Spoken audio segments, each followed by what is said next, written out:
Salvete omnes. Hello, everyone. Welcome back. Thanks for joining me on our continuing coverage of Caesar's Gallic Wars. We are getting close to the end of Caesar. We're almost finished with book 4, or book 5, or what we read of it.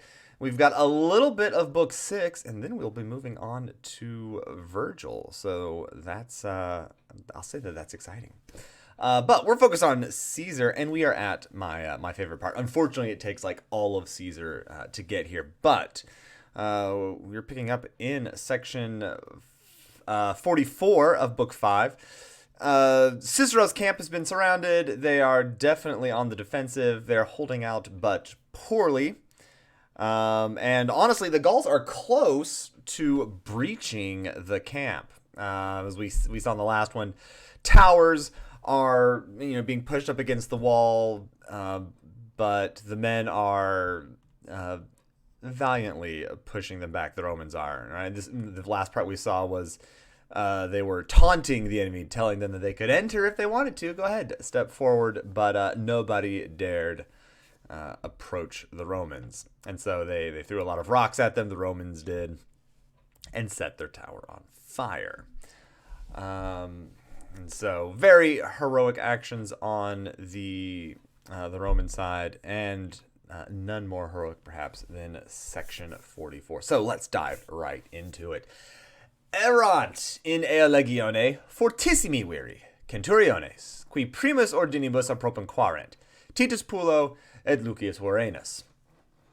So, honestly, I'm just kind of tackle it in Latin word order. There were in this legion the bravest men, centurions who were approaching the first order, Titus Pulo and Lucius Vorenus.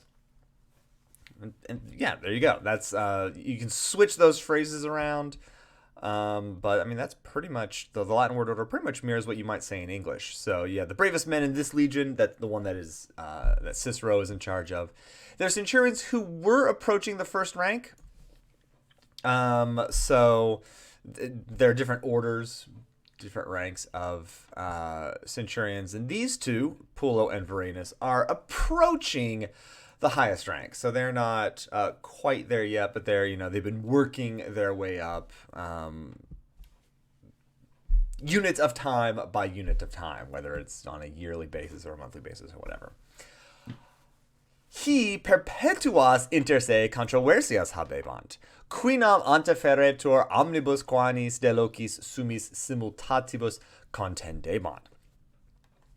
So, these men, Pulo and Vorenus, had among themselves, inter se, they had among themselves perpetual rivalry, you might say, for controversias. Obviously, the English word controversies, but disputes, debates, rivalries, arguments. And these arguments are quinam anteferetur, about, the arguments about who indeed was preferred, or who was better.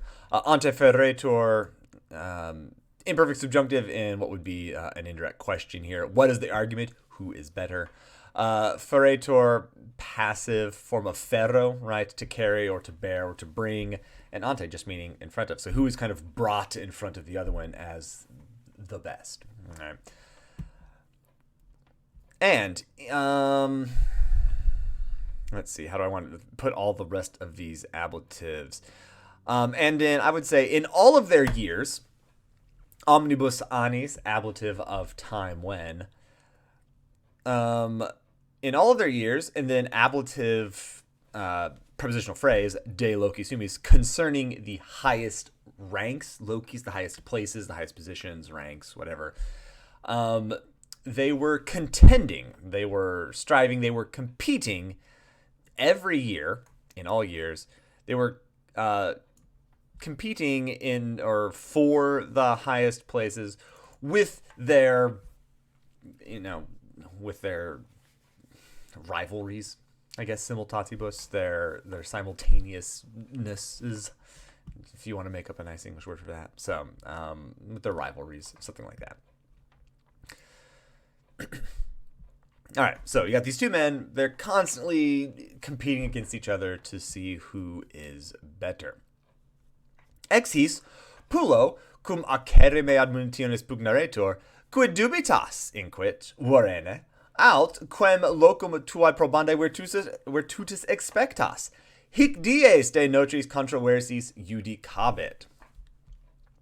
So, from them, and I believe this is referring to out of Pulo and Varenus, so ex his. From these two, Pulo says, and we get this cum clause, when it was, literally when it was being fought, cum pugnaretur, impersonal passive, when it was being fought, or when there was fighting very bitterly, when there was very fierce fighting kind of at the ramparts, near, you perhaps could translate it, at the ramparts. Pulo said, quid dubitas? What are you waiting for? Is I think a good way to translate that. What are you waiting for? You could say doubting. I do think it's kind of a waiting or a hesitating. What are you waiting for, Varenus? Or, and you frequently get this with rhetorical questions. He's not necessarily expecting an answer here at quid dubitas. But because he can't give him an answer quickly enough, he'll give him an easier question. Or, what locum I would translate as opportunity here. What opportunity for proving your courage are you expecting? Or again, perhaps are you waiting for? So, quid dubitas you could also translate as like, why are you hesitating? Why are you hesitating?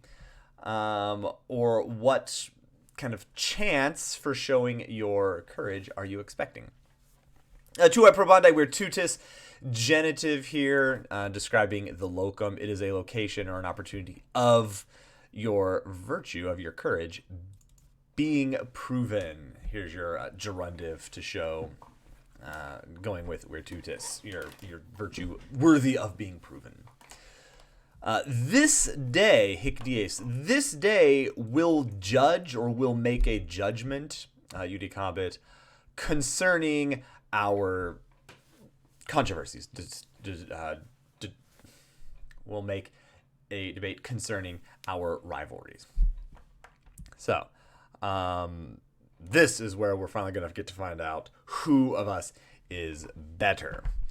Haec cum dixisset procedet extra munitiones quaqua pars ostium conferentissima est visa irrumpit. Cum clause here, the cum out is actually like inside the clause. Haec is the object of dixisset. You would normally expect cum first, but perhaps wanting to prove that, show that haec is very closely connected to these words. These words when he said them. So when he said these words, he proceeds outside of the defenses, outside of the walls, and qua here. Let's see. Actually, let me double check. I want to make sure that's not a typo, because I want to say that that's qua, but it could really be, it may be quack when I need to double check my translation. There's enough typos on the Latin library that it's worth checking. Yeah, so the Merler textbook has qua, which makes more sense. And quae pars. And which part of the enemy was seen to be, or was seen as the most crowded? He rushes towards, he bursts into, he breaks into the part of the Roman army which seemed, or of the enemy army, which seems the most crowded. The pars is the antecedent to quae, which is a relative pronoun. It is the antecedent, but it is inside the relative clause. Caesar has done this numerous times, and he does that. And so we don't actually have an antecedent to quae. So irrumpit technically doesn't have an object. The object of irrumpit is like the whole phrase. He breaks into whatever part of the enemy seemed the most crowded. So, and I believe, yeah, after this Dixit set, all of our verbs should be changing to present tense. So Caesar's switching to present tense to show kind of a pickup in the action, to make it a little bit more vivid, more intense, as opposed to using just general past tense, right? We get to see it as it's happening.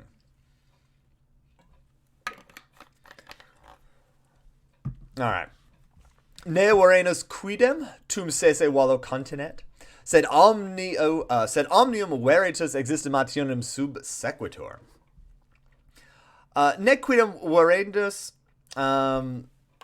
ne quidem, usually I translate ne quidem as not even, and using that to emphasize the word in between. It definitely emphasizes the word it's bracketing. But most of the time, not even works. I don't think that works here. So let's just take a look at that first half. If I were to translate it normally, I would say, not even Varanus, then, contains himself within the wall, or within the rampart. That sounds as if Varanus is the sort of person who would normally contain himself within the walls, but even he has been pushed outside. And I just don't feel that that's the way that I would portray Varanus here, right? That he's actually kind of like, it would seem to me that he would be a coward, but now he's actually, even he has to show some courage. So I don't think that, not even is perhaps the best translation here. I do think like the quidem here is kind of an indeed. So indeed, Varanus even, or just indeed Varanus does not contain himself within the walls. I think it's perhaps a little bit more like that, but it is emphasizing that Varanus is the one to do this. I'd have to do more research on that particular phrase, but I don't think not only works here. The idea of like emphasizing that this particular person doesn't do something is important, but I think not even is a bad translation. So he does not contain himself within the wall, but participle phrase, having feared veritas, nothing to do with truth. This is vere, or to fear, or to perhaps revere. Having feared the estimation, having feared the judgment of everyone, he follows, or he pursues. So Pullo has just made this taunt. I'll show you, Varanus, which of us is the better soldier. And he immediately runs outside the camp and heads to the biggest group of Gauls he can. Varanus is like, we can't just like see who wins in a bow and arrow contest and who can shoot down more Gauls. It's like, I'm actually going to have to like run out of the camp and go and fight and put myself in more danger than perhaps I would like to, or really perhaps anybody would like to. So Pullo, being very rash, Varanus, because he doesn't want to be seen as a coward, also has to run out. So it's a very good beginning to this fight. All right, mediocri spatio relicto, Pullo piluminostes emittit, atque unum ex multitudine procurrentem traicet. Quo percusso et exanimato hunc scutis protegunt, in hostem tela universi coniciunt, nequidant regrediendi facultatem. All right, now the rest of this, or most of this, this part is the battle, is the fight and the action that will ensue. And it is easy to get lost with who's describing who. So let's pay attention to that as we go through about which word refers to which person, because it will change back and forth. So we'll see what I mean pretty quickly. So we start with an ablative absolute, as usual. So with a mediocre space, with a medium space, with a little bit of space kind of left behind. So Pullo's a fair distance from the camp is basically what that means. So with a modest space behind him, Pullo throws his pilum, throws his spear, his javelin, against the enemy. Hostes here referring to the Gauls. And he pierces one of the multitude, one of them from the multitude, running up. Unum procurentem, going together, bracketing ex multitudinare. So he pierces one of the crowd running up to him.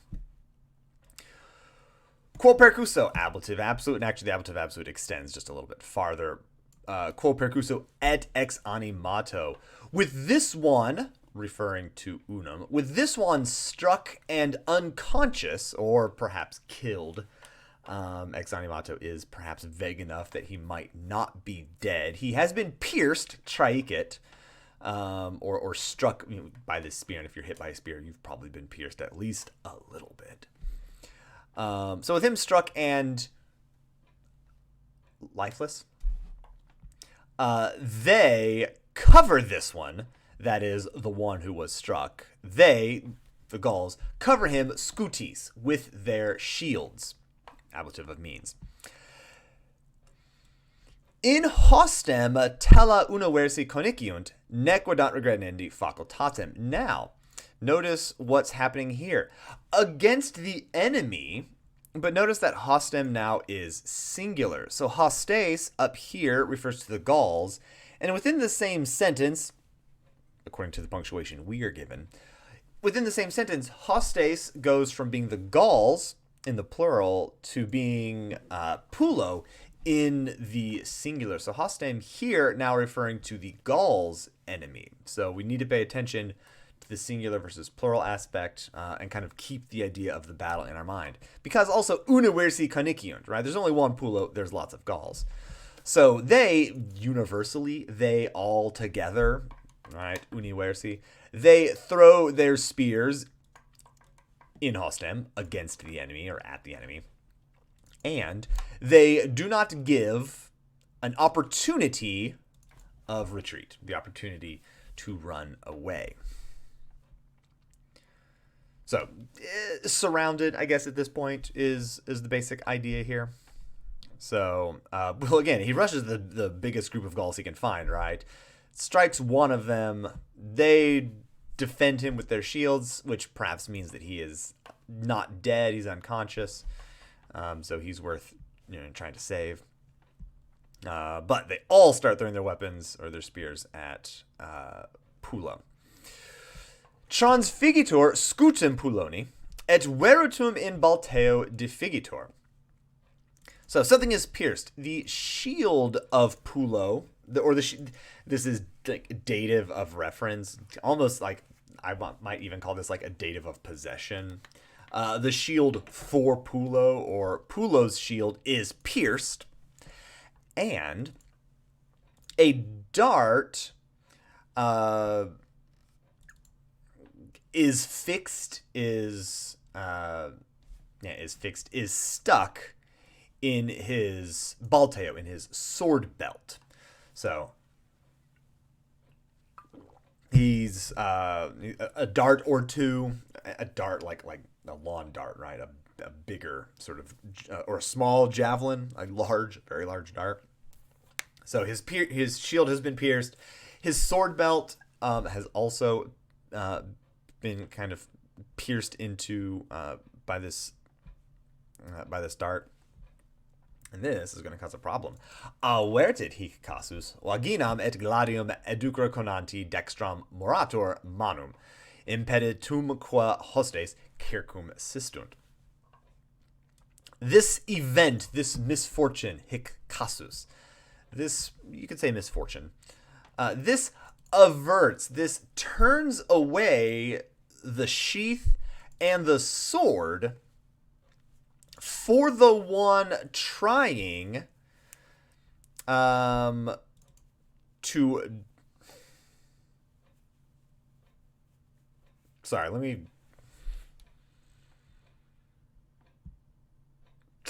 the et is separating more than I wanted it to. So this event turns away the sheath, turns away his sword sheath, and this event delays the right hand for the one trying to draw out his sword.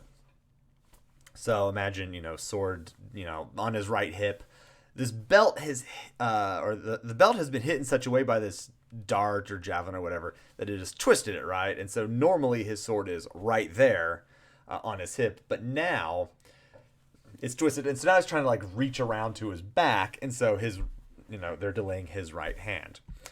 So hic casus, subject of avertit, and morator. Morator is a deponent verb.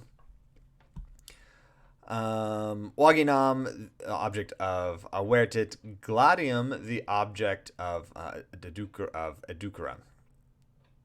Dextrum, the object of morator. So it delays the hand for the one, dative, present participle, for the one trying to draw out the sword. So his sheath is turned away. He can't quite grab his sword. And the enemies, notice plural, referring to the Gauls, the enemies surround the impeded one. Impeditum, perfect passive participle, referring to Pulo here. Pulo referred to by a bunch of participles, right? He is conanti, and he is impeditum. You can frequently do this in Latin. You can do this basically with any adjective, right? The substantive use of the adjective where it just stands for the nouns that are that quality. Usually it's pretty general stuff. So if you just have impeditum, it's like, well, the impeded singular masculine generic thing, and a generic masculine thing is a guy. A generic feminine thing would, of course, be a woman, and a generic neuter thing would just be thing. We have enough context. We know that the one trying and the one that is impeded is, of course, Pulo. So, Pulo is in a bad way. All right, he can't quite get his sword out. His shield has been perhaps weighed down by the spears and whatnot. So, he's in trouble. He's surrounded. And then, succurret inimicus illi Varenus et laboranti sub venet. The action picks up. This is straight out of a movie or an anime or anything like that. I'm going to translate inimicus as rival here. And I do want to emphasize the difference between inimicus and hostes. Right? Inimicus is really just in, right? It is not amicus. So not a friend. It can be translated as enemy, and the word enemy is going to come from this. But here, you kind of get to see the difference between an inimicus and a hostes. Hostes are like foreign enemies, whereas an inimicus is perhaps a closer sort of enemy. I like to really translate it as rival here, because I think they're both Roman soldiers. They're not enemies. They're rivals. They're both, the better they do, the better Rome does. So, the enemy, illy here, dative. I think both dative as kind of reference to inimicus, the rival for that one, but also dative as the object of succurret. Succurret takes the dative. The rival to that one, and then Varenus is the subject of this. Varenus, the rival to that one, brings aid and helps the one struggling, laboring. Laboranti, also datives. So succurrit and subvenet both taking datives here. He literally, this is subcurrit, he runs beneath. So the idea is of a supporting sort of idea. So he supports that one. Subvenet, literally the same thing, right? He comes beneath. So again, this idea of support. So he comes to that one and he aids that one laboring. Honestly, you could translate succurret and subvenet both as to help. I would encourage you to avoid such obvious repetition. Find a slightly different synonym, but you could theoretically translate them both as help. So Varenus, even though a rival of Pulo's, has come to his aid. Very exciting. Ad hunc se confestim a Pulone omnis multitudo convertit.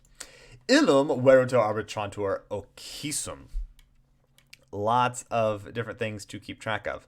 Ad hunc, to this one. Hunc here referring to Varenus, the last one we mentioned. So to this guy, They themselves, or themselves, say, referring to the subject of the sentence, which in this case is omnis multitudo. The entire crowd, the entire multitude, turns itself to this guy. So the entire crowd kind of moves towards Varanus immediately, confessed him, and they turn to him from Pulo. So they were attacking Pulo. They were all facing him. Varanus comes, and they all immediately turn from Pulo to this guy. And they judge that one, that is Pulo, they judge him to have been killed by the dart. I don't know why they think that. I presume he was still standing up when he's trying to, like, fiddle with his sword. But the enemy leaves Pulo alone, figure he's been taken care of enough, and let's go focus on Varanus. So, Hunk referring to Varanus, Se referring to the crowd, Illum referring to Pulo. Lots of different prefixes floating around here. Keep those all straight. Gladio cominus rem gerit Varanus, atque uno interfecto reliquos palum propellet, dum cupidius instat in locum dejectus inferiorem concidit.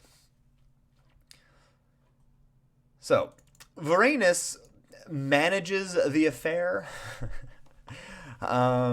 Literally, like, Garrett Rem, he bears the matter. He wages, I mean, really kind of like wages the battle, right? He wages this thing. Pick a word for Rem, right? It just means thing. He wages this thing hand to hand with a sword. So Varanus here, not fighting by throwing spears and darts. He's not using a bow and arrow from a distance. He is fighting hand to hand. Com minus. Minus here is manos, hand, and com is just ku, right, together. So he is fighting hand to hand with a sword. So up close and personal. And Atqua, ablative absolute, with one of them killed, that is with one of the enemy killed, he pushes the remaining ones, he pushes the other Gauls back. He propels them, right? He pushes them back a little bit. It's like, whoa, this guy's good with a sword. So they're all going to step back because nobody wants to be the next person to die. Dum cupidius instat. Cupidius here, a comparative adverb. This a good time to point out the different ways to translate a comparative. Normally, a comparative is just more, right? So while he presses on more eagerly, that absolutely works. However, there are other ways to translate the comparative. You can translate it as something like rather or quite or pretty, maybe, while he presses on rather eagerly. Or presses on pretty eagerly or something like that. Occasionally, even very might work. You start to kind of break into superlative territory there, but it can work. Sometimes it's just the way it has to be done in English. So while he's pressing on very eagerly, that works. But I think the best way to translate here is the other way you can translate cupidius in or any comparative is to, T-O-O. Because you are doing something more than you should. So while he presses on too eagerly, having been tossed into a lower location, he falls down. So I'm not entirely sure exactly what's happening here. I don't know if he like steps into a little bit of a depression in the ground and falls. I don't know if he's running downhill and he kind of like momentum gets the better of him or what. But having been tossed into a lower position, he falls. So he seems to have like tripped into a hole or something. Notice dejectus literally inside the lower location. So nice little kind of word arrangement there on Caesar's part. Varanus now in trouble. As we see here, huic rursus circum vento, fert subsidium pulo, atquambo incolumes, cum pluribus interfectis, summa cum laude, sesa introminitiones recipiunt. Huic circumvento, not an out of absolute. Huic here is dative, so circumvento also dative. For this guy, that is Varanus, having been surrounded in turn, versus can mean again, but it also can mean like in turn, and I think it's better here. So having for this guy, having been surrounded in turn, just like Pulo was a few lines ago, Pulo brings aid. So Pulo brings aid to this guy, having been surrounded in turn, which again is fantastic. I enjoy this a whole lot. Pulo gets all cocky, runs out to fight to show just who's boss. He gets himself in trouble. Varanus comes and rescues somebody who he claims to not like, but like clearly likes him enough or values him enough to save him. Varanus gets in trouble and Pulo comes to his aid in turn. So it is fantastic. It is ripe for fan fiction. So have at. Atqua Ambo, and both of them safe or unharmed, with several killed, summa cum laude, with the highest praise, receive themselves or just simply like return within the walls or return inside the defenses.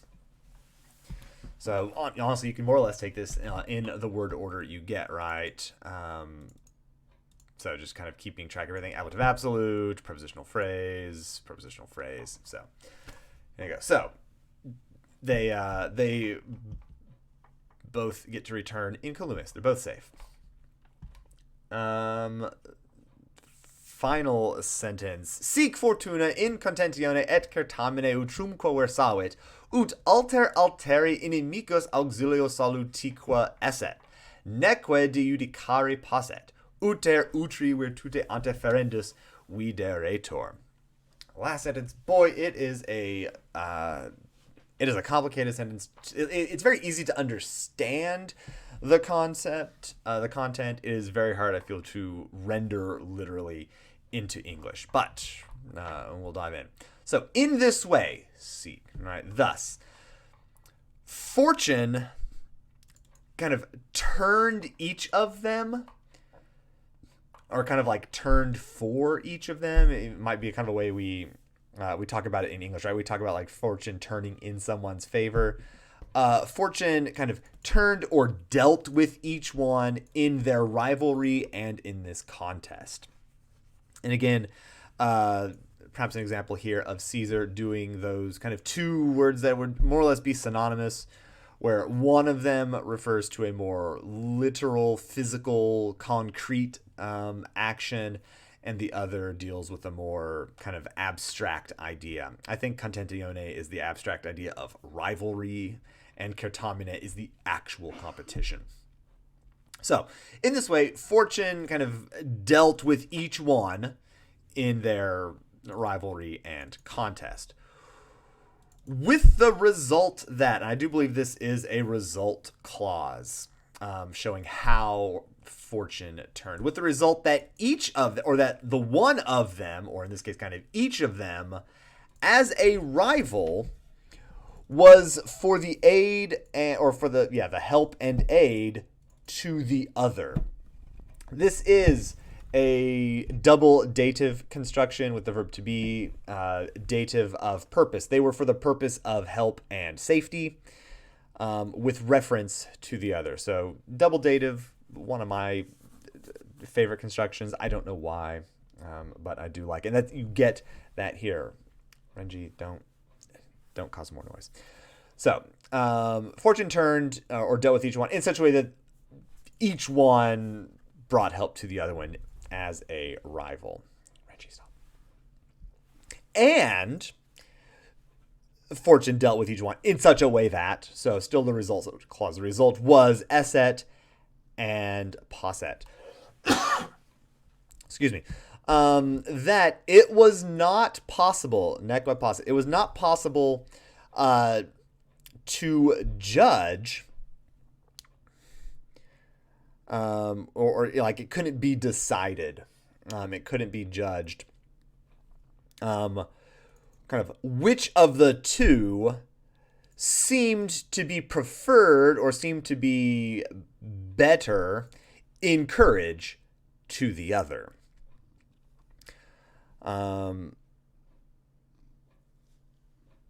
So I think you've got a couple of choices here. I think you might be able to make a case that this is an indirect question as the object of the judgment. It couldn't be judged which of the two seemed to be preferred in courage to the other two, or seemed to be better ante ferendus. Same word as up here, of course, right? You might also be able to make a case that this is another result clause. The result of fortune turning in this way was that each one was a safety to the other. It wasn't able to be, neither one could be kind of determined or judged as better, and each one seemed to be preferred to the other in courage. So you have a couple of different ways, I think, to deal with that. I'll see what Mueller. I'll defer to Mueller here. I feel like if it was, there's got to be something that I'm would prefer to have for that. Is Reggie? Stop it. Yeah, they're suggesting uter as the indirect question. It could not be decided, diu dicare, which one was better, which one seemed to be better than the other. So they're equals. They're both going to continue their rivalry. So there we go. That is the end of section 44. That is without a doubt my favorite section in the Caesar passage, because it's, this is something that you would see in a movie, something you would see in a comic book or an anime or something like that, right? Two rivals hating each other and then coming to each other's aid. So, do they really hate each other? Who knows? Unfortunately, it's all boring now. It's just going to be like Caesar coming to the rescue. So whatever. But that's still, those are still a few things away. We've got a few more sections. But not many. We're almost done with, like I said, with book 5 of Caesar. So definitely ending with some very climactic parts. All right, that should do it for this video. If you have any questions, again, feel free to comment down below or hit me up in class or in email. Again, don't forget, feel free to subscribe, hit that bell, then you know when the next videos are posted. I'll try to have one, the next one up in the next couple of days. So with that, thank you for joining me again today. I will see you all next time. Later.